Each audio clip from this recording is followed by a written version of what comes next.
तर आज आपण पावभाजी बनवणार आहोत. या पद्धतीने पावभाजी एकदा नक्की ट्राय करा. पावभाजी बनवण्यासाठी फ्लावर, शिमला मिर्च, बटाटे, वाटाणे कापून स्वच्छ धुवून घेऊया आणि वरनं हळद आणि मीठ टाकून शिजायला टाकूया.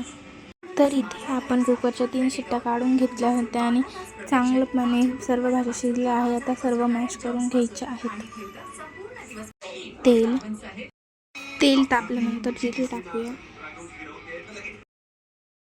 एक बारीक चिरलेला कांदा हलका ब्राऊन झाल्यावर त्यात कांद्याची पेस्ट टाकू.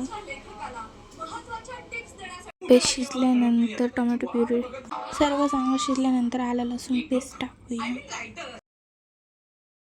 त्यानंतर किसलेलं बीट. सर्व छानपणे शिजल्यानंतर त्यामध्ये लाल तिखट, हळद आणि थोडासा मटण मसाला टाकून सर्व मिक्स करून घेऊया. त्यानंतर पावभाजी मसाला टाकून सर्व मसाले घेऊया. मसाल्यांना तेल सुटल्यानंतर आपण त्यामध्ये मॅश केलेल्या सर्व भाज्या टाकून घेऊया.